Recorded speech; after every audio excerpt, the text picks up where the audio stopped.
Awesome Golf Show is back in business after a brief hiatus. The new season is upon us. I'm Ben Raza here with Fantasy Golf Man Tim Frank. You had a couple weeks because you wouldn't do Euro. You look refreshed, I'm not going to lie.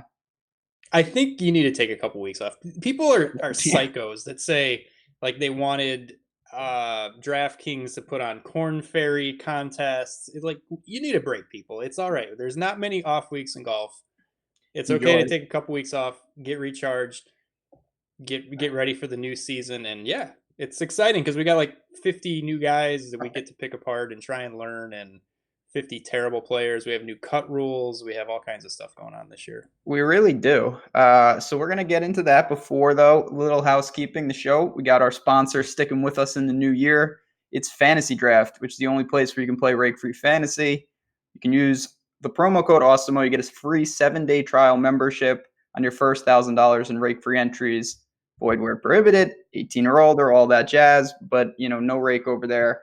I'm going to be checking out their golf stuff. I hope they pump up those contests as the season gets going. Obviously, they have NFL, so go check out Fantasydraft, promo code AWESOMO. The Greenbrier, usually it's the safe way. New schedule, so we're dealing with that. We're in West Virginia at Old White, as we were just talking about. So where do you want to go? We're going to jump right into the course. What do you think? Yeah. They changed the schedule around. So technically, they did not play this event last year. It's all over the place. But yeah, it's been at Old White since 2010. I think that's when this event first started. Stuart Appleby shot a 59 on Sunday at the first ever Greenbrier. And I think after that, they retooled the course a little bit, made it a little more difficult. Last year, or I guess it would be 2 years ago, Kevin Na won at 19 under. Xander 14 under, Danny Lee 13 under. Those are your last three winners. 7,300 yard par 70, some elevation, so I guess it doesn't really play that long. I don't think there's really one way to attack this course. It doesn't look to me like it favors the bombers or the accuracy hitters. I think the shorter guys have a chance this week just because it is a par 70 and the elevation makes it play a little shorter than the card would indicate. But boy, if you look at the list of winners, there's some bad winners. I mean, Kevin Na, Xander's obviously very good. Danny Lee. Then you have Angel Cabrera, Jonas Blix, Ted Potter, Scott Stallings. I mean, yeah, I don't know what you make of that, but maybe expect a terrible winner this week. I don't know. Have you seen some of the, not winners, but we got the runners up? Yeah, George McNeil, Streb twice. Just your boy Brendan Todd was in there a couple times. It's been Sebastian Munoz a couple years ago. I do like this course only for the simple fact that you just talked about. Yeah, you can be aggressive off the tee. If you're more of a bomber type, you'll probably be hitting shorter clubs into the par threes, into things like that. But as we've seen, if Kevin Na can win at this place, clearly you don't need to be long. You're going to have to go low. You're going to have to make some putts. But it's there's a little elevation, so the course isn't going to play long. You need to be in the fairway. If you're really spraying it, you're going to be in trouble here. Greens are bent grass. It's pretty straightforward par 70, which for the first event of the year, we have enough unknowns when we dive into the field. I'm glad we don't have kind of a gimmicky course on top of it. Yeah, thank God. Pretty classic tree line course that we've seen quite a few times. And yeah, pretty straightforward. I don't think you need to go one way with distance over accuracy or anything like that. I think pretty much everybody has an equal shot here. Before we dive in, did you watch any of the Corn Ferry? I did not watch much of it. I was keeping track of it, kind of watching it on the app or watching the scores and stuff, but I didn't physically watch too much of it.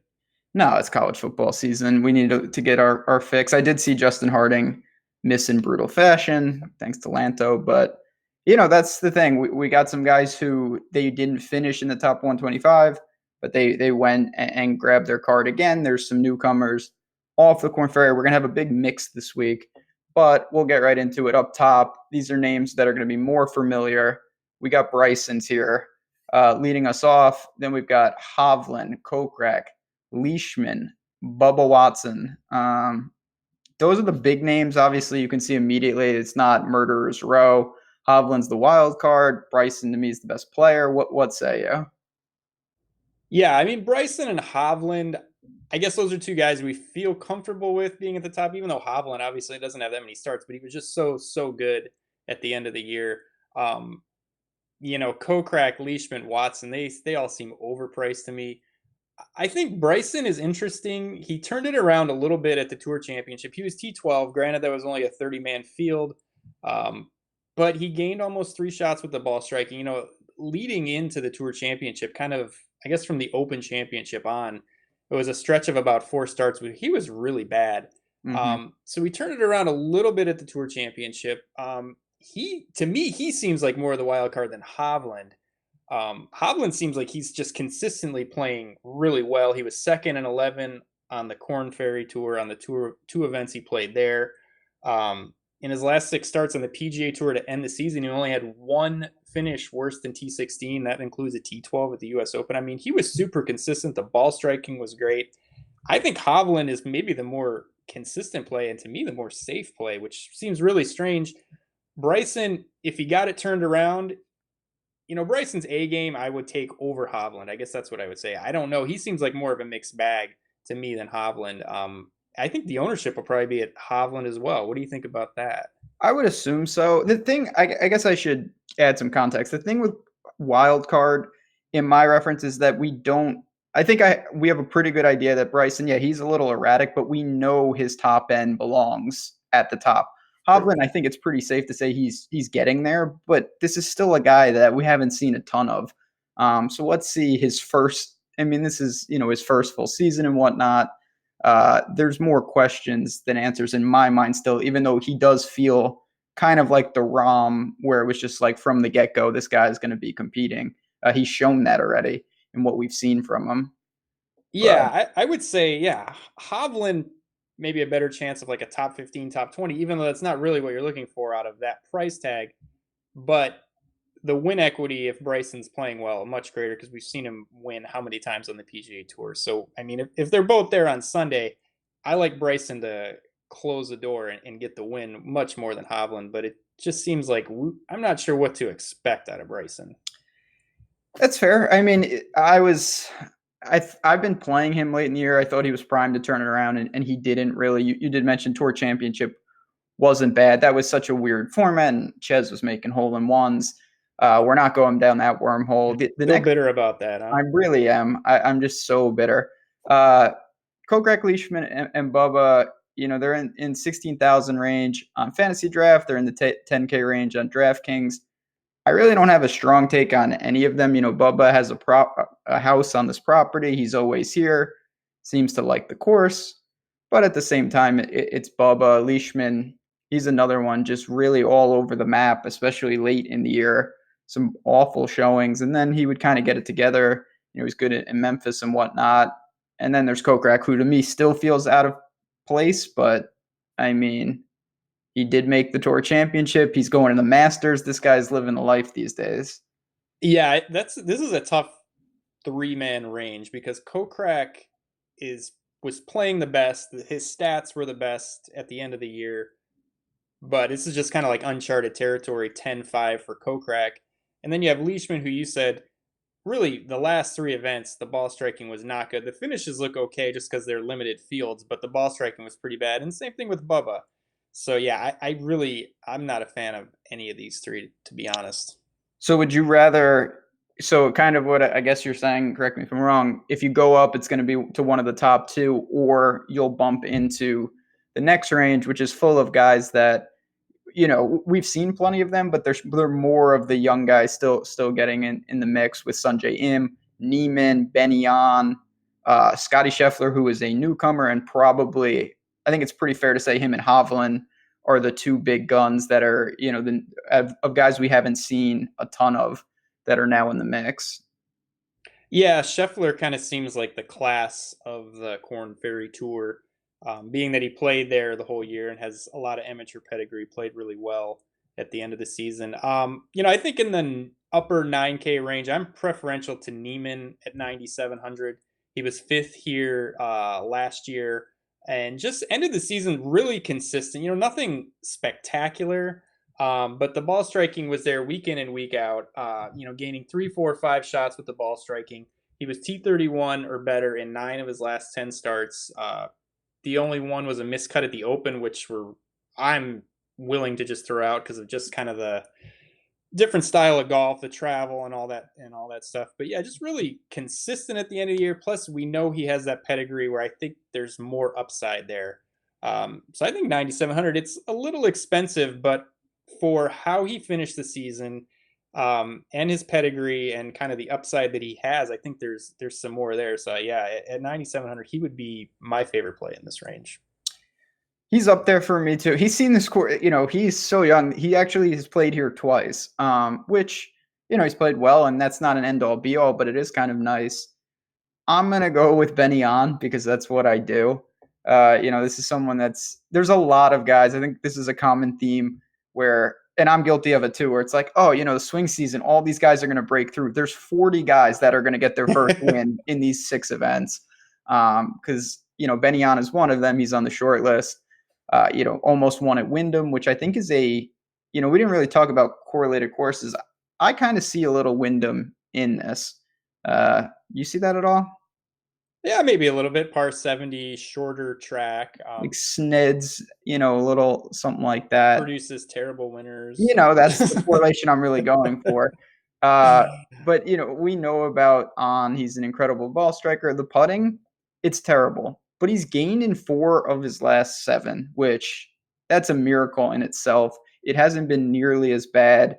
He's one of the best scramblers on tour. He's one of the best ball strikers on tour. So I have no problem with his price tag. And then Sungjae Im is the one. He's a little different. He's a really good putter. I wrote in my article, which will be up on the site.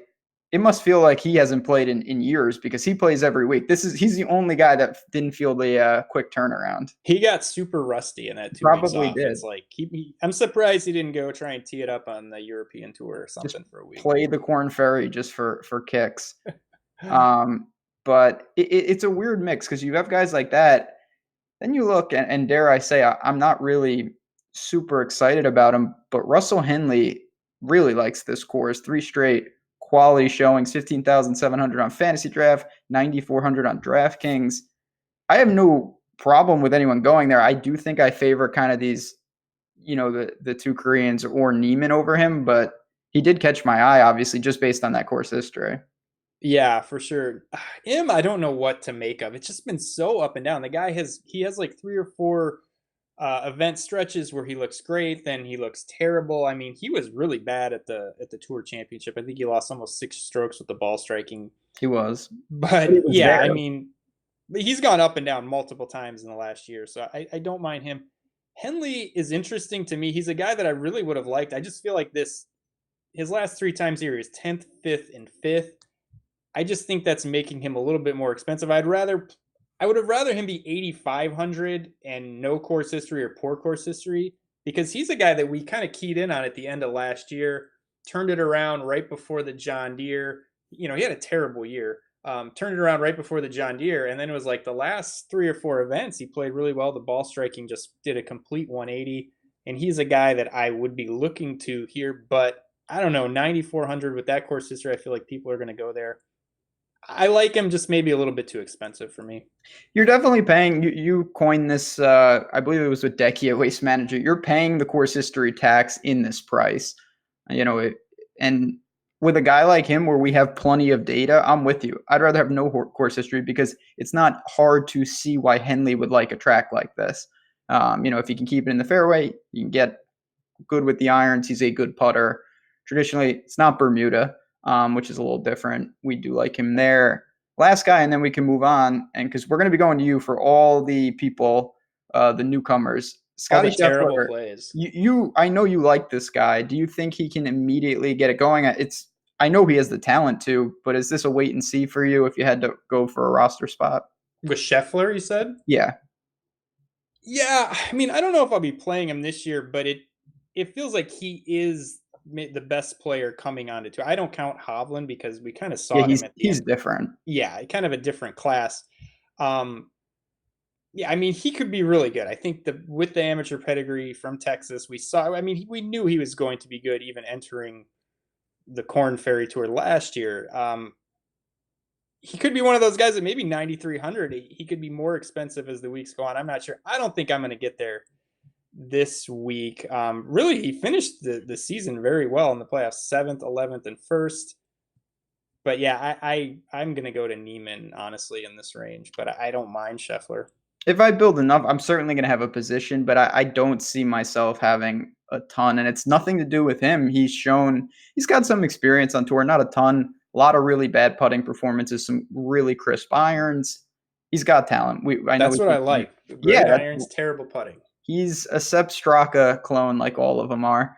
Who we'll get to. Don't sleep on him this week, but it's a little pricey, and priority-wise, I'm going to go with some of these other guys that we've seen, but nothing against. We're still in the top of this field, which is kind of feels gross because I'm about to name Keegan, Cameron Smith, Brian Harman. As we work down, now we get a lot of kind of, I don't know what you want to call them, but they're just like the siege. Terrible. That's what I want to. This is a terrible range. I'll just say that it's bad. These are like tour regulars. They keep their card.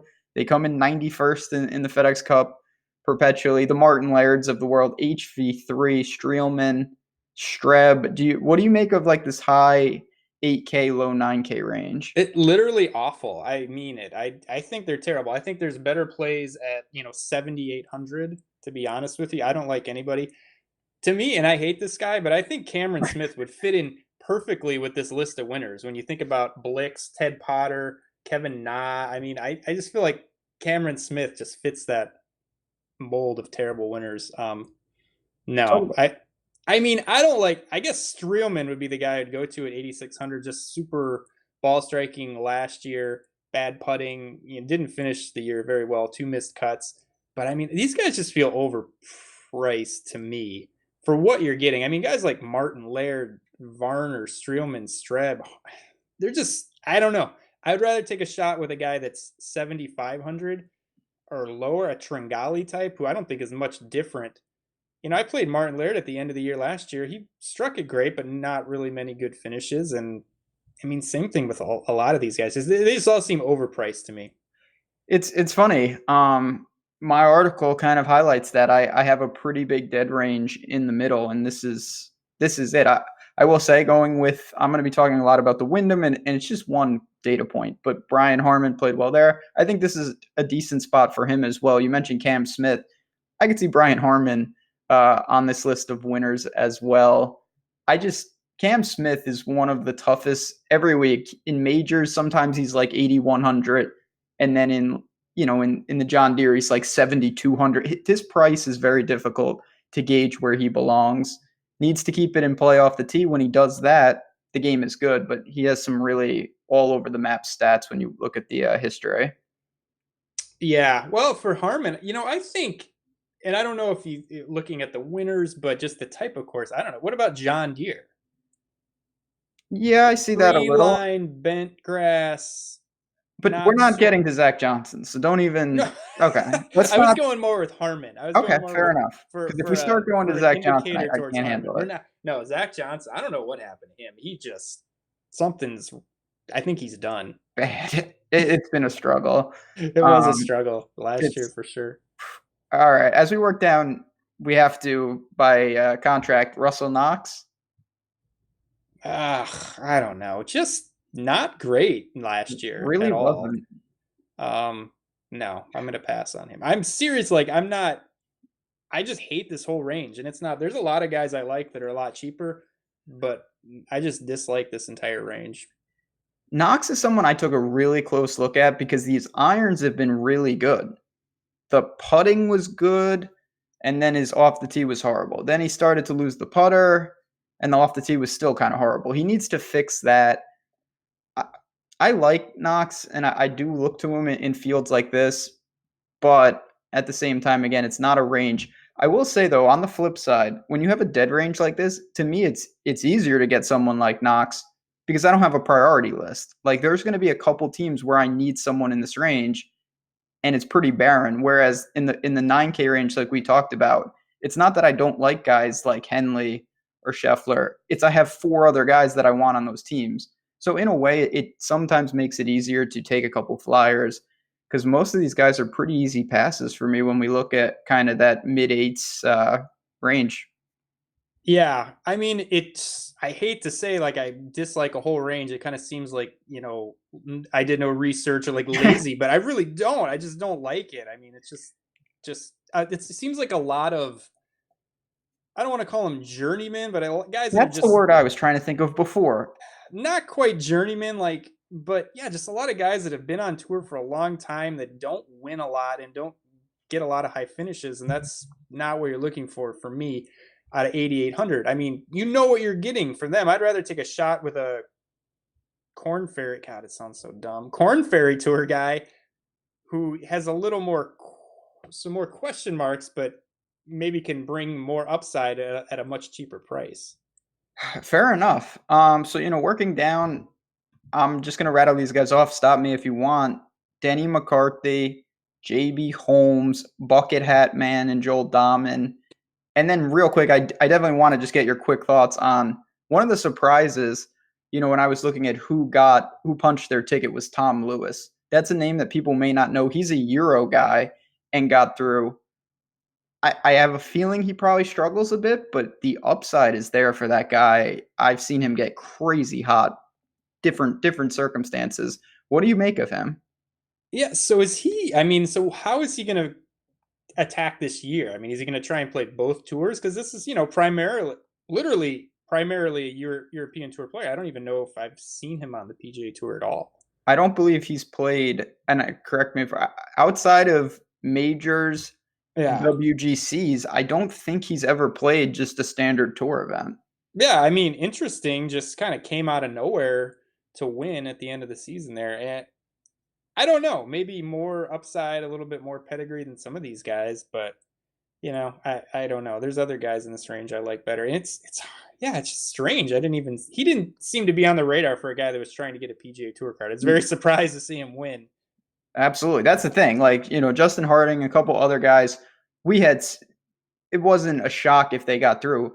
Tom Lewis, I honestly, truth be told, didn't even know he was trying to get on. Yeah, nor did I. So probably wait and see for me. But now we get into, kind of the mid range. And as bad as we both kind of said that last range was, this is one where I'm definitely going to have plenty of plays. So I'm looking, in that mid 7K range as we work down, and then on Fantasydraft, 13,000-ish types. What say? Do you have a priority list? I'm going to throw out your boy Sepp Straka right off the top. I think he's a pretty good fit for this. Yeah, I love Straka. Played him a ton at the end of the year. I mean, the ball striking was phenomenal. Had some just like lights out ball striking performances, a la kind of Corey Connors, where you just see him a couple weeks where he's just lights out, which is what you're looking for guys with upside. I mean, a guy that can gain eight shots on approach. The putter, the short game was a problem, but I think this is a really good price for him. I mean, he's in a price range where he was all of last year. And I mean, this is a really weak field, and yeah, definitely upside with him. I like Bronson Burgoon at 7,800. He finished the year strong. So he played 2 Corn Ferry events. He was T5, T19. Missed the cut at the Wyndham, plus 1.2 at the ball striking, and lost like 4.5 putting. So not good, but it was really the putter. And then prior to that, T5 at the Barracuda, where he gained almost 7 on the approach. He gained 3 ball striking at John Deere, gained 3 ball striking at the 3M, gained 3 ball striking at the Rocket Mortgage. I mean, if you look at his ball striking numbers for probably the last 5 or 6 events to close out last year, they were real good. I mean, the putter was bad, but I don't know. You're not going to get it all for 7,800. I like him at that price with what he showed at the end of the year, and then 2 good finishes on the Corn Ferry Tour playoffs. Fair enough. I mean, no, you're just like, you're not having it. You're like, Chad we have some loyal listeners who we appreciate that love Burgoon in life. It's a guy that, I targeted him a little on the swing season last year. He's a good driver of the ball. He's certainly not a well-rounded game. What I'm going to say is Bud Cauley to me is in the same price, and I like him a lot more. This is a guy that he's been just gaining consistently across the board. He gained in all 4 facets at 3M and John Deere, And at the Wyndham, he just lost around the green, which is just an outlier because he's one of the best around the green players on tour. I know, I mean, the car crash was a long time ago, but he should be healthy. He's good to go. I like him here. The off the tee game is stabilized. It's always a little up and down. And his stats, nothing stands out, which is probably why you may not be the biggest fan because he's not a pure ball striker by any stretch. But Bud Cauley's a guy that I've kind of a long-term project by. You have any interest there, or you're sticking with Burgoon? No, yeah, it wasn't. Yeah, Burgoon wasn't the end all be all. Definitely like Cauley. You outlined it well. Just the last 3 or 4 events, consistently good. Probably a lot safer than Burgoon, if we're being honest. No, I think if he doesn't withdraw. Burgoon does have a ceiling, and he has shown that it's just, and I guess this is as good of time as ever. Chad, if you're unaware, the PGA Tour has changed the rules for the cut. So instead of it being top 70 in ties, it is now what Europe does and what the Corn Ferry does. It is top 65 in ties, and there's no secondary cut on Saturday, no matter what. You may not think those 5 players matter. It's going to matter, believe me. It's going to be really difficult. You can't really change your process because of it. You're just going to be a lot more tilted on Fridays, and 5 of 6s are going to have that much more of a chance to hang in because 6 of 6 is going to be really low most weeks. Yeah. Well, the first thing I would say is this is America. You never want to do anything that Europe is doing. So I disagree with that. Taking shots. And I'm just happy because I never get 6 of 6 anyway. So now it just means my 5 of 6 lineups are more live to min cash. So guess I'm for it in that regard. You want a top 35 in ties. Yeah, I never get 6 of 6 anyway, so now more people will be like me, and I've got a little bit better chance. But no, like you said, it's not really anything you can work around. I don't think anybody should be changing their process, changing their strategy. But yeah, if you thought it was hard to get 6 of 6 last year, it's going to be a lot harder now. Yeah, I mean, I play more Euro than most, and let me tell you, over there, like 1% 6 of 6 is not uncommon. It is. It gets a little crazy over there, but it's very difficult. And with these fields being so deep, it's going to be tough. It is nice though when you do get 6 of 6. It is more meaningful, and nothing worse than you feel like you have a good lineup and then 6 of 6 is like 20%, and you're just, you have so many, nobody gets knocked out by that cut, and it's really not helpful. So now, I mean, yeah, 6 of 6, you should be cruising if you can get that. Fair, yeah, no, I agree. Let's see, where are we? Oh yeah, okay. The guy I wanted, perfect timing, chat. You keep me on. I wanted to mention Brandon Grace, so I was scrolling and I saw his name, and I wanted to say, man, what a misprice! It stuck out. Then I clicked in, and Brandon Grace has just been all over the map. I don't want to say he showed form late in the year. He did make a couple cuts, but it was mostly done by some of the most absurd around the green numbers I've ever seen. I have no real interest in him, even though he's one of the more recognizable names. I'd rather go with the guys like you mentioned, Straka, even Burgoon. Do you have anyone else kind of in the same range? I know we're hitting it pretty hard, but there's a lot of names to talk about. No, I don't think so. Yeah, this is really weird. I mean, you got guys like Duffner, your boy Bill Haas, who. Oh, yeah. Yeah, I mean, feels like good courses for these guys, but, Haas kind of turned it around for a little bit, and then I shouldn't even be talking. You're the Haas whisperer. I should be letting you do all this. John Deere correlation, if you want to go there. That was his one good showing. Boom, there you go. No, I think we'd probably get down. Hagee will probably be. Do you think he'll be popular at 7,400 with those 2 finishes at the end of the year on the Corn Ferry Tour? So I don't, because, and maybe I'm completely wrong about this, but I think for people, for the most part, even when they're looking at course history, they click on the little Draftkings thing. Yeah. And they're not going to know that happened. So I wouldn't expect him to be overly popular at all. Just to outline, I guess if people aren't familiar with Brandon Hagee, he missed a long time. I mean, I think he missed almost all of last year. 1 of 13, it says on his little thing. That's going to throw people off. For sure. There we go. Perfect. Yeah, battle injury, missed a lot of time. I mean, he's a guy that had some upside. I don't know. He was very inconsistent, hits the ball a mile.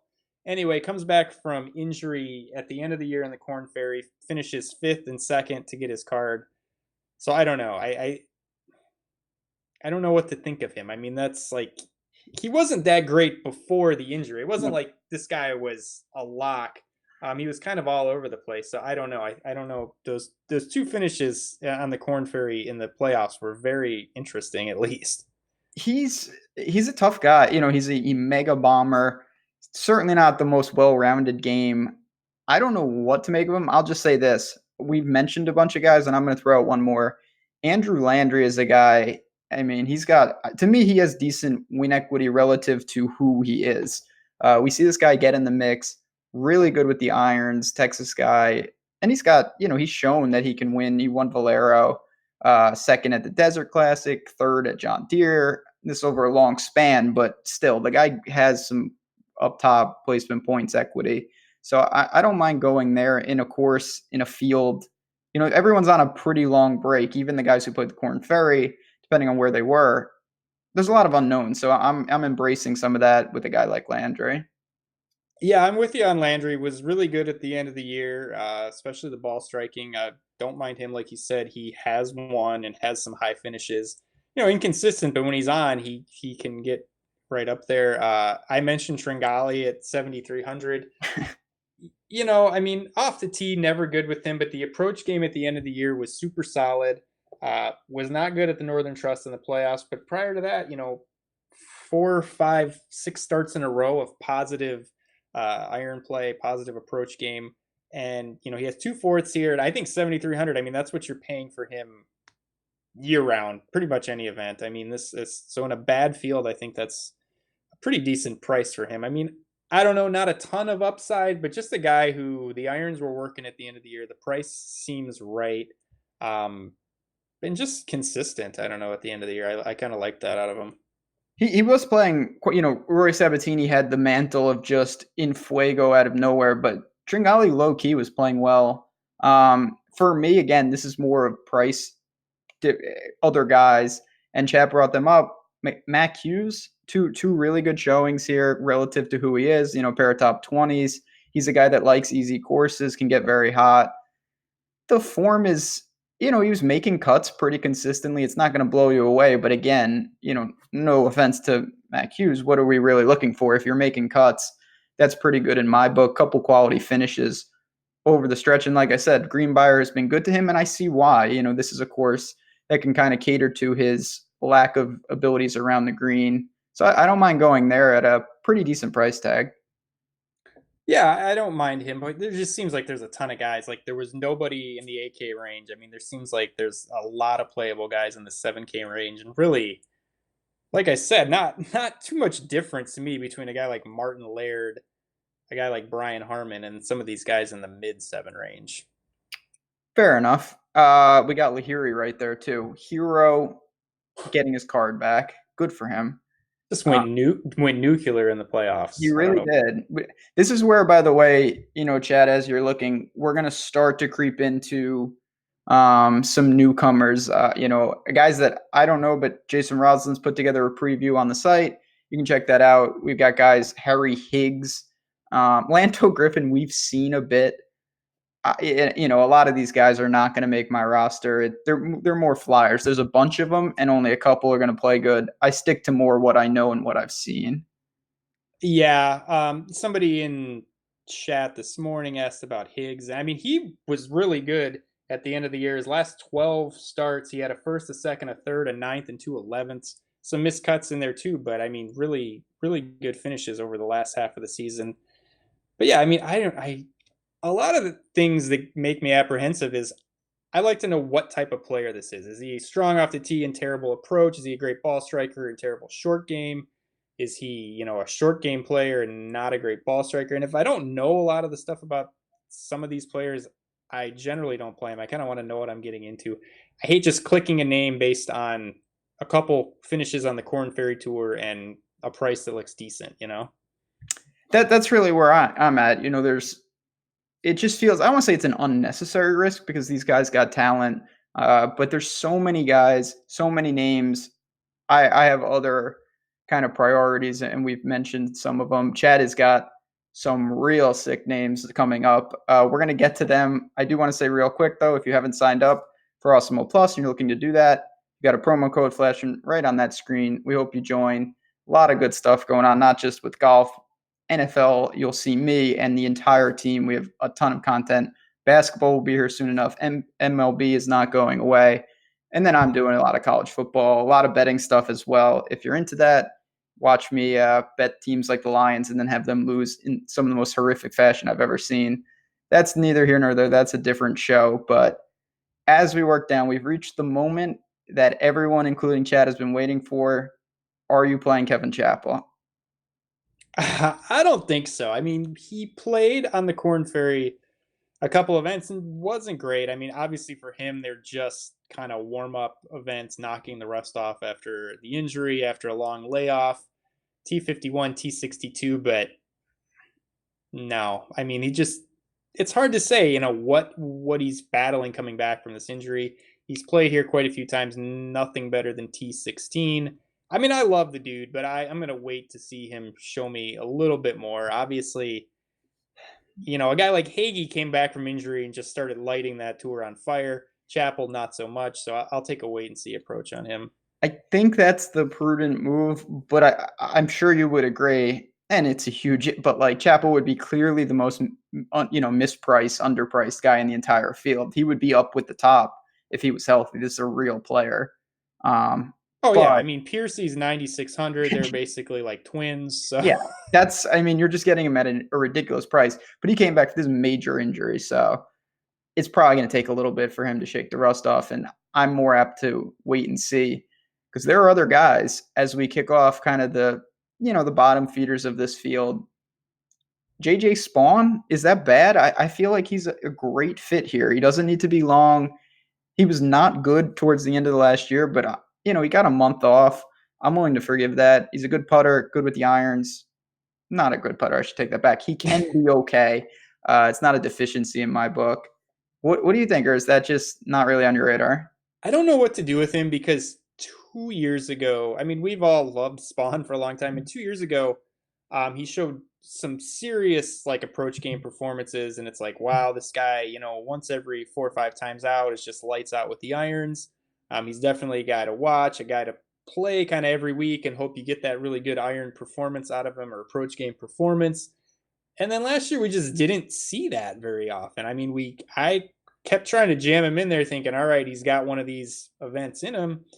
And the irons just weren't as good last year as they were the year before. So I don't know what to do with them. I mean, he's got it in there somewhere, but it just last year wasn't what I was expecting out of him. So I don't know. Maybe he bounces back this year, but I don't think I'm playing him this week. So in this range, then, do you have someone, are you going to try to avoid the range, or is there, Sam Burns is just people know, you may see his price. I think that's really good. He's coming back really quickly from a broken ankle. I like Sam Burns. I'm probably not going there. You got guys like Uline. Grayson Murray is back in our lives, as Chad just pointed out. Is there someone that caught your eye here, or are you just trying to avoid the range? I think a wild card is Doc Redman. Oh, Jesus. This guy. I know, right? You say that. But he's one of those guys where people were all in on him, and then he was awful. I don't know how many people are going to play him this week at flat 7. I mean, he had some really good. There was reasons why people were playing him last year, and I think the reasons why we hated him was because everybody just jumped on him after one really good event. But I mean, there were reasons there. I mean, he missed the cut at the Wyndham, but he's plus 2.3 with the ball striking. Can you believe he lost 7 strokes putting in 2 rounds at the Wyndham? Yeah, that's Grillo-like. So anyway, but the ball striking was fine. I mean, he was T20 at the Open Championship. He was positive ball striking at John Deere. Not good at the 3M. Positive at the Rocket Mortgage. He was plus 5.4 ball striking way back at Wells Fargo.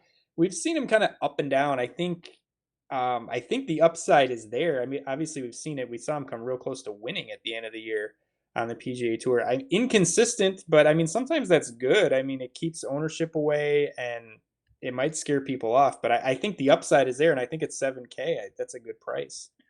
With the lack of, we're going to talk about this a lot in the swing season, and that's why you see Cody Gribble. I don't want to pick on him. He always just comes to my mind when I say this. That's why you see crazy people winning these things, because there's not a ton of firepower up top. So guys like Doc Redman, it's not, inconceivable that someone like that breaks through. He was really impressive. What was that, Rocket Mortgage? He had I think one so. where he was just unbelievable.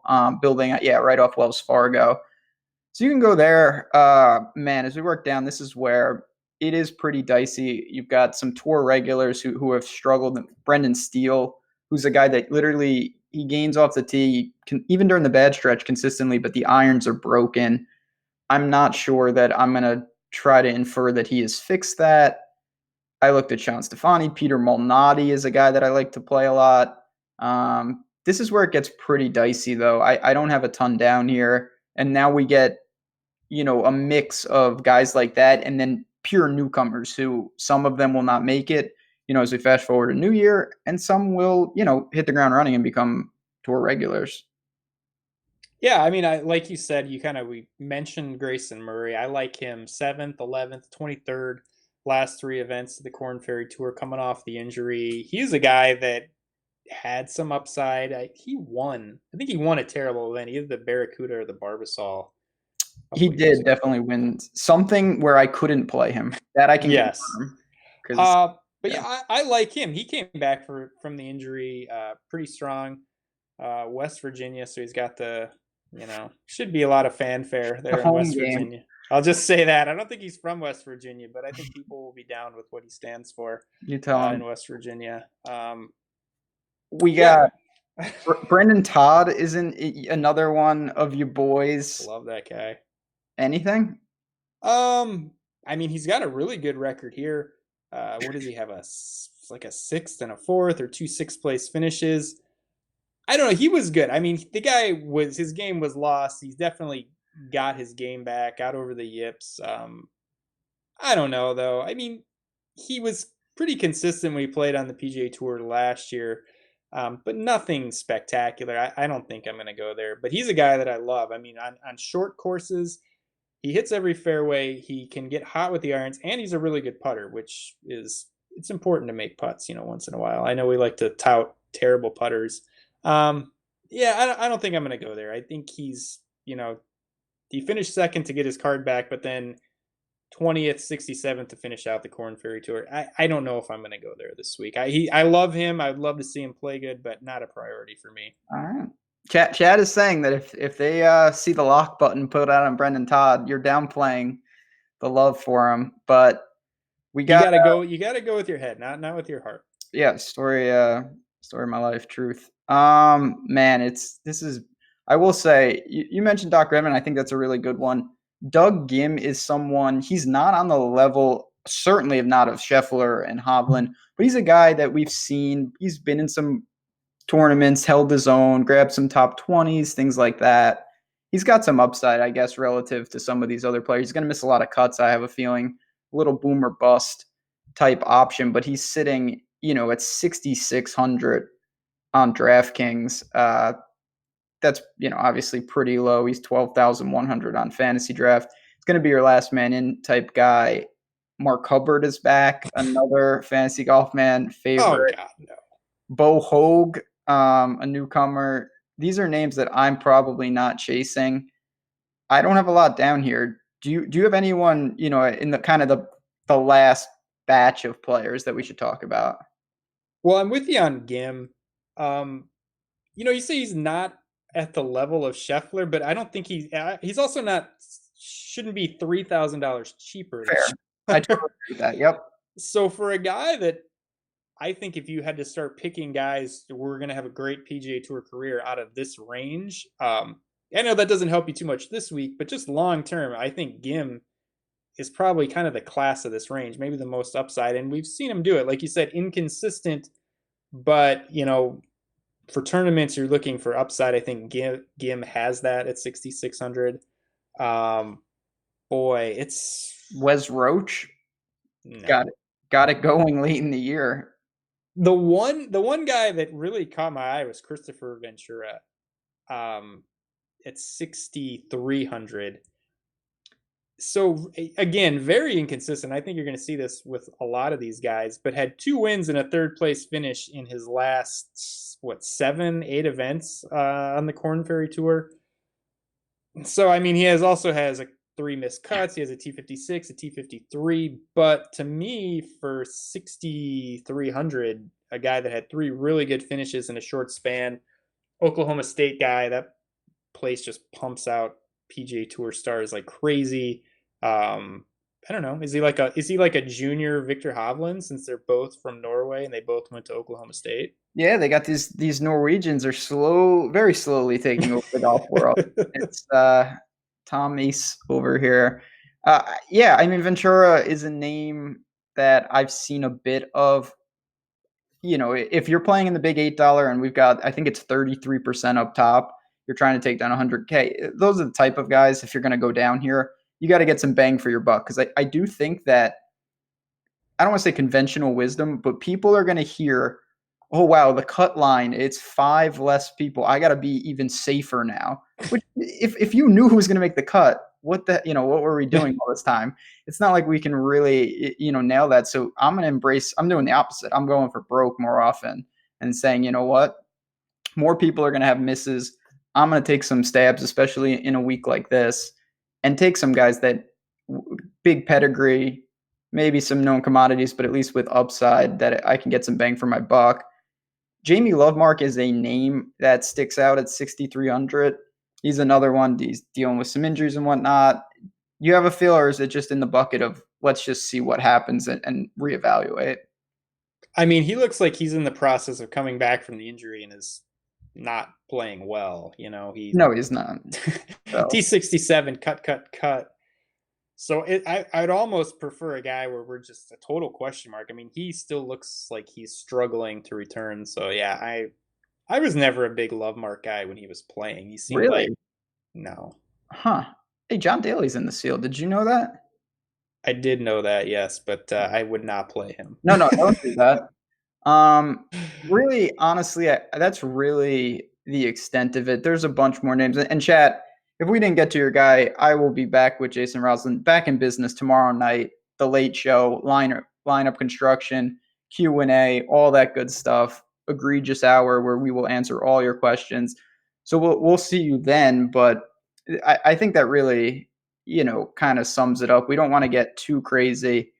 You're going to have a bunch of names and you're going to be able to find stuff. But like any week, keep it within reason. Don't be playing 6 newcomers. That doesn't seem like the strategy to take it down this week.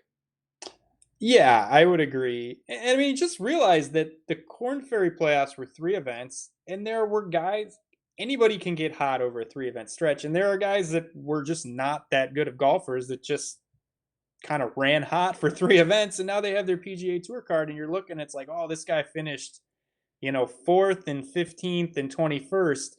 His form is great. Well, I mean, if you look back at the whole year and he was awful, he's a 34-year-old guy that's never had his card and a journeyman web.com tour player, maybe pump the brakes. I guess just realize when you're looking at these finishes on the Corn Ferry Tour that they probably aren't going to translate this week, or they very well might not. I mean, some of it might. Good golf is good golf, but some of these guys that just snuck in and grabbed their card right at the end, if they're not a young guy coming out of college or guys that we've heard of or guys that have some upside, some pedigree, I would be careful with them. I agree 100%. One last name. We'll get to your bets real quick and we'll bounce on out of here. And this is a name that we've seen. He has some pedigree. It hasn't really panned out. So, there was talk he wasn't even going to play golf. I guess he is. Maverick McNeely. Anything? I mean, he really didn't progress. He was one of the top amateurs in the world. I think at one point he had it, Curtis Luck style. But are you going to go there, or is it another guy where you're not going to get burned if you don't play him? Yeah, I don't think I'm going to go there. He, like you said, yeah, he came in, maybe 2 years ago with quite a lot of fanfare, a lot of amateur pedigree, and just hasn't quite lived up to it yet. I don't mind him, but I just haven't seen enough out of him to really want to click on him this week. But I mean, I could see the reasoning behind it long term. But this week, you're really taking a shot in the dark, I think, if you're playing him this week. I agree with that more often than not, even though I am a Maverick guy. I don't think it's really necessary. There's some other guys. It's a Correct me if I'm wrong. What do you think about on the betting side of this, real quick? I feel like it's a pretty good tournament to bet just because it's so wide open. It is wide open. I mean, these fall events, you look back and you see some crazy winners, some really long price winners. This is probably if you like to take shots on long shots, this is probably the time to do it. And I mean, this seems to be an event that's produced some really strange winners. I haven't clicked really anything yet. I was just looking at the price. I mean, I think your boy Bud Colley at 66 to 1 really, I think it's just a really good combination of a guy who we've been tracking for a long time, and has the upside. We're just kind of waiting for him to win. Hasn't come around yet, but then finished the season like sneakily strong. I mean, nothing that's going to blow your mind if you look at it, but the ball striking was consistently good. The finishes were good, and he has the kind of the pedigree that we're looking for out of a longer price winner. I mean, 66 to 1. I think that's pretty good for this field, considering the name and what we've seen out of him in the past. I'm with you. That's someone I've only made a couple of things. Not he was not one of them. I bet Benny on, as I always do. Uh, I do think that I'm not saying as an outright, but like Lahiri in the top 10 world is like 10 to 1 still. It's that kind of tournament. If you like big long shots, if you like to take some stabs, you're going to be wagering, a tenth of something very small, most likely on these guys, but you can take some flyers and feel like you get, Mac Hughes type players because, yeah, of course, Bryson and Hovland, they could go out there and do their thing, but it's not the same as like a WGC where we talk about this all the time. Almost everyone, the winner comes from that top group when they all get 4 rounds. The cut is going to have even more variance now, so big names are going to get clipped. They have to start fast, or you're not going to have the luxury. I think that'll even add to kind of the upside of some of these potential nobodies. So we'll see what we can muster up. Obviously, I'm sure there'll be screenshots of plenty on Twitter with doubles and triples, not from us because we don't pick winners or get them, but we're going to try. So Bud Cauley, 66 to 1. I kind of like that now. You're convincing me. I don't know why. Yeah, I just think it's a good combination of a longer price, but yet not an egregiously terrible golfer, and a guy who finished the season up pretty good. Not bad at all. Any final thoughts before we bounce on out of here and get even closer to kicking off the PGA Tour season? Yeah, I mean, don't make too much, like you said, out of the T65. I mean, there's really not much you can change as far as your strategy goes. It's just something we're going to have to live with. Yeah, and just don't go too crazy with the Corn Ferry Tour guys, and don't get so enamored with their finishes at the end of the year. I'm more apt to play the tried and true PGA Tour guys at the same price. Like we said, I'd rather play a guy like Tringali, who we've seen him play well at the end of the year. We've seen him play well on tour for a long time. He's a good price over a guy like Harry Higgs, who we just don't know what we're getting out of him. So I'm more going for the known commodity. I don't mind taking some shots if they're really cheap, but known commodity guys I think are more important for me. It's a theme of this show. Now, I'm not going on a rant, and you can only want to call it tangent, but I will say there is something about, and I'm just as guilty as anyone else about this, of being able to say, like, I've got this new guy, like, and being first. We've talked about that a lot. And sometimes they're Hovland, and sometimes they're the Panda. And so you want to make sure you're not playing a guy so you can say, oh, I'm the first to Harry Higgs Mountain. Yeah, that's cool. But you know what? Cameron Tringali has done this for many, many years. Safer, more reliable. Just try to evaluate it face up. If you still go to the Corn Ferry Tour guy, more power to you. But don't just play, even when I'm writing articles and stuff, you're like, you want to say, oh, I got this dark horse, this sleeper. Those sound really cool. But in the long run, it really doesn't work out too often unless you really have a line on a guy. More often than not, these guys, it takes some adjustment period. So I'm going to echo those thoughts. And it feels like the betting market and consequently the pricing is almost there anyway. You look at a guy like Scheffler. I feel like 3 years ago, maybe he'd come into this tournament at 7,600 or something, but everybody's hip to that. Now, when he comes in at 9,300, I mean, that's not even that cheap, No, it really isn't. And we know some of these guys are ready to go. I mean, we've seen it. Sanjay Im's proved that plenty of guys have. It's not like they can't. But again, it's not just Scotty Scheffler coming to the tour. There's 30 other guys that we didn't mention that are probably going to struggle. And we'll see what comes out of it. Last thing, as you said, and this is more just to pet people with me. If you make, say, 5 lineups and you have 1 6 of 6, that's mission accomplished. I see that all the time. Keep it relevant to what the field is. You're going to not have a lot of 6 of 6s, no matter how many lineups you play. You just want to beat the field. So it's going to be a grind, but try to embrace that. Try to realize 5 of 6s are going to be able to hang in much more this year. And, we'll kind of figure it out together in our Slack chat, which we all hope that you join. Last thing, me and Tim say it every week. If you can hit the like button, it really does help. We appreciate it. It keeps the lights on, the show going. And tomorrow night, me and Jason Roslin, 9 Eastern, we will do this all again. Tim, it is nice to have you back. You can find us on Twitter. You can find us in Awesemo Slack. We will be back next week. The season is upon us. So good luck, everyone. We're going to get on out of here, and I will see everyone tomorrow night. Take care.